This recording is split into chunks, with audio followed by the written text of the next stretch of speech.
the differential generator, It is similar, isn't it, to the other one? was based on the original work that I did on this generator, because a lot of the concepts were exactly the same, and a lot of the design concepts are exactly the same. That's spinning in the opposite direction, and the coils. Yeah. Well, this one is just a single axle with a single solid ball and a series of active magnets fire in sequence to attract the magnets around the central arrangement of this ball. Yeah. And it just drives the whole thing around and round, and then you've got coils and magnets that produce electricity. Very basic. I mean, my later designs far more advanced. You can see that I can test a number of those exact same concepts with exactly the same frame. You can change the core part and a few other basic bits and test a completely different scenario.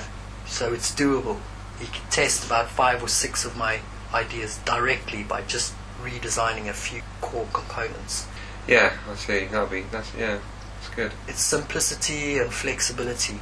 And here you can see this is a very early picture of a very early work. It didn't have the sonics on it, it didn't have the brakes on it. It had a different time switching mechanism which used small lasers, but not very efficient, which is why I changed it to a more direct manual one. Less complication and it's much more efficient.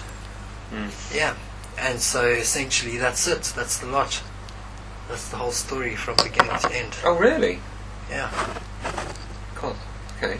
Yeah, I see now when you said about your first one and how you related it to the other guy in the building. I didn't realise that was the end bit that you were saying earlier. That was the end bit, which was the beginning bit, over. you see.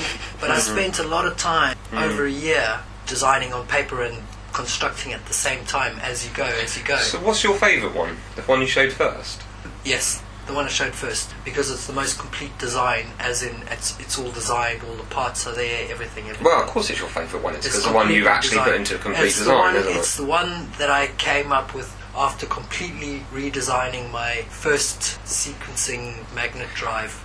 I came up with a concept and designed it, and then found out it had been done before, like in the 70s. The generator unit of that first one seems the most simple and powerful. That's right. So the thing is that I got stuck at that point, and I shelved it for ages. Because I got stuck, I didn't know what to do next. I thought it was a waste of time continuing with that. Then I got my hands on a pretty cheap design package, and I thought, well, I'm not going to try build it myself, so let's have a go at designing a really good one. And that's exactly what I did do. And I learned my way around the design package, and I came up with some interesting new ideas, and then I finished this one most of the way through, and then I just chucked it aside to focus on my new idea, which was the differential drive one. And it's also a very unique concept. Similar.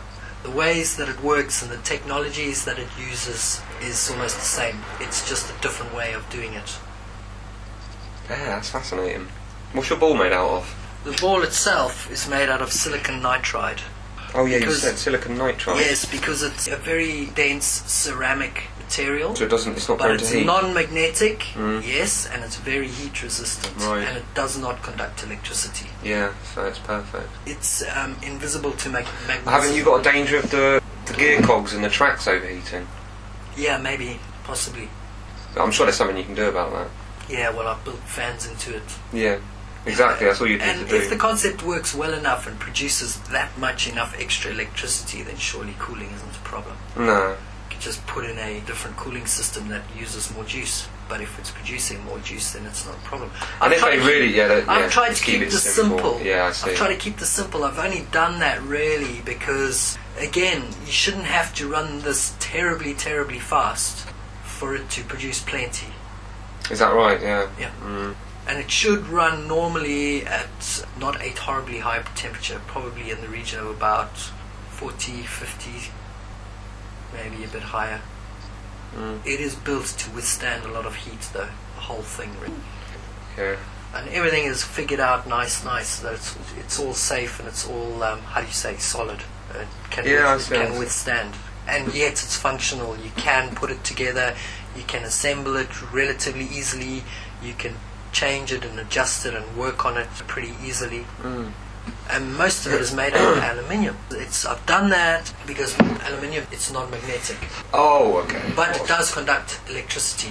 Yeah. So the frame is the earth. The whole frame of the whole thing is its earth because it's all conductive, but non-magnetic. So it doesn't interfere or create resistance. and besides, aluminium can withstand a bit of heat. And it's lightweight. Yes, it's Do you wanna lightweight, transport it's the easy to work with, Mm.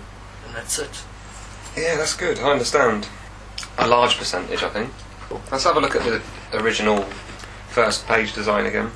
So if that's spinning in one direction, that's spinning in the other, yes. and those coils are angled like that, and those coils are angled like that, yes. What's the relationship between the fact that you've got two different coil systems going in two different directions? None whatsoever. No? If you look at only one half, if it goes in one direction, it'll eventually then stop. the one side of the wire is positive and the other side is negative. If it goes in the other direction, then the other side of the wire is positive. Yeah, no, and the it other has side to. is It has to by its very design. Yeah, I understand. So it's just which is positive and which is negative, depending on which way around it's going. So these coils are obviously like that because they're feeding electricity out. So why is that coil like that at the bottom? Is that just so it's generating enough power to... It's also feeding electricity out, but it's just a big coil, as opposed to a bunch of smaller coils. But because it's in the bottom and it's not feeding out, you can make it bigger and more effective at generating more, is that right? It's just larger and it's got more magnets. You see? Right, yeah. These ones have only got these magnets on the top half of this top ball. Mm. But they're fairly smallish coils. This one has got those magnets and these magnets, so it's got double magnets and double copper, but it produces more amps because it's the quantity of copper. Is it a silent running machine? Pretty silent, yes. Yeah. Frictionless bearings. You'd imagine it would be, wouldn't you? Yeah, I can might kind of see squeal a that. bit if you stepped on the emergency brakes, but Yeah.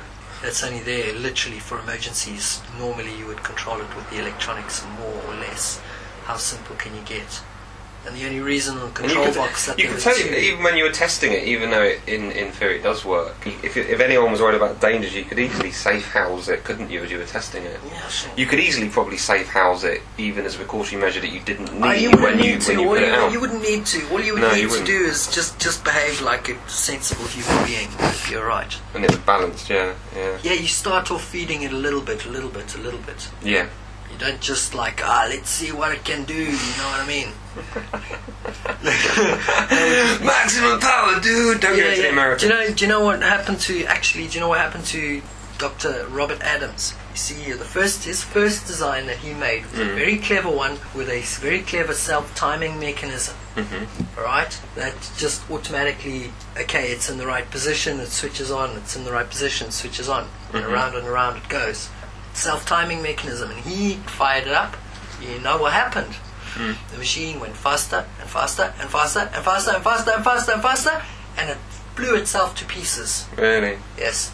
And it would have just kept on accelerating to infinity because he hadn't restricted... So you're controlling the speed with your magnetic flow. He hadn't restricted the amount of juice feeding back into the self-drive mechanism. Yeah. And the more it was producing, the more it was feeding. How are you doing itself. that again? The more it was feeding itself, the faster it was going. Yeah, that makes sense. So how are you By controlling the restricting, feed? Yeah, with a little knob that says more or less. And that just controls the current going in? Correct. Yeah.